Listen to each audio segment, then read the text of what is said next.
All right, let's talk about a game where the final score doesn't even begin to tell the whole story. We're going to break down one single, absolutely chaotic sequence from a Warriors-Clippers game that, honestly, says way more about a team's heart than a win or a loss ever could. So yeah, let's dive right in. And that really is the question, isn't it? How can just a few minutes of madness completely define a 48-minute basketball game? Well, we're looking at a wild fourth quarter, and the Warriors' 103-102 loss to the Clippers. Because in just a tiny window of time, everything just came to a boil, and it created this moment of pure, raw emotion that completely flipped the energy of the entire game. So before we get to the actual explosion, you have to understand the situation. You gotta feel the pressure cooker they were in. It's a one-possession game late in the fourth. Every single basket, every single whistle, it feels like it could be the thing that decides the whole night. The tension was just, electric. Now, this wasn't just about one bad call. Oh no. It was this rapid-fire sequence of decisions that just sent the Warriors' frustration building and building. It was like a snowball rolling downhill, just getting bigger and faster until it was an avalanche. And it all started with this three-part meltdown. Okay, so check this out. It all happens so fast. First, Steph Curry hits a floater. It goes in.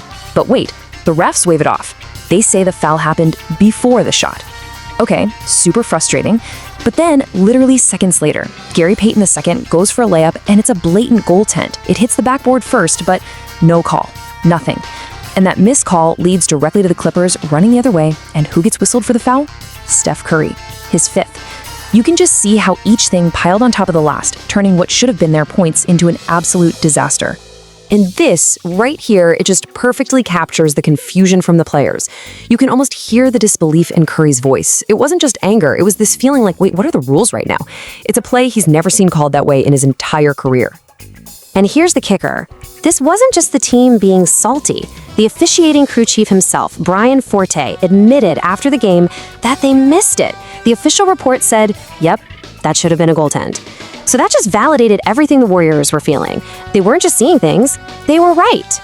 So with his team getting points taken off the board and his star player in serious foul trouble, all because of these calls, Coach Steve Kerr finally just snapped.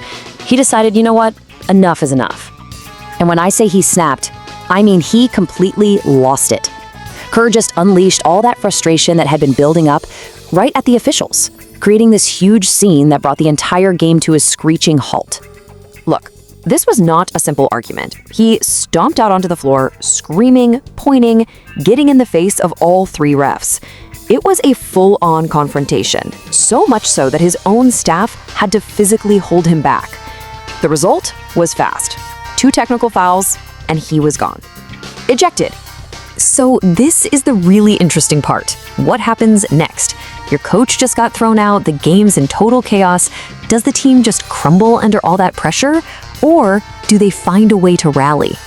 Oh, they rallied big time. Instead of getting distracted, the players felt like their coach had their back. Curry even said he would have erupted if Kerr hadn't done it first. They didn't see it as a loss of composure. They saw it as an act of solidarity, a coach willing to get tossed to stand up for his guys. And they loved it. And even with all that intensity, the team found a funny moment in it. Assistant coach Terry Stotts, he had to take over and face the reporters after the game. And he starts his press conference with this perfect line, just joking that he was only there to save his boss from a big fine from the league. It's a small thing, but it just shows the team's spirit was still hot. But this number, this tells the real story. +9. That was the Warriors' point differential after Steve Kerr got ejected. Think about that. They didn't just tread water, they actually started playing better. They took all that chaotic energy, they channeled it, and they outscored the Clippers for the rest of the game. And that incredible rally brought them right to the edge of a miraculous win. But in a final, painful twist, Steph Curry commits his 6th foul, a call he actually admitted was the right one, and he fouls out for the first time in years. So that left him on the sidelines for the final possession, where a last-second shot to win it all just missed. So yeah, the Warriors lost the game. It's in the record books, a big fat L. But after all of that, after that whole emotional roller coaster, what did they actually gain? What's the real takeaway here? And this right here, this is the heart of the whole story. The scoreboard shows a 1-point loss. It's simple math. But the human element, the thing you can't measure with stats, that showed a team that came together with this incredible passion. They saw their coach fight for them and they responded by fighting back even harder. It was this unifying moment of just pure, raw fire. So it kind of leaves us with this final thought about leadership and emotion, right? Steve Kerr lost his temper, he got ejected, and his team still lost the game. But in doing that, he showed them exactly how much he was willing to fight for them. And maybe, just maybe, that spark is worth more than a single win in the middle of the season. It proves that sometimes the most important moments, they're not found on the final scoreboard at all.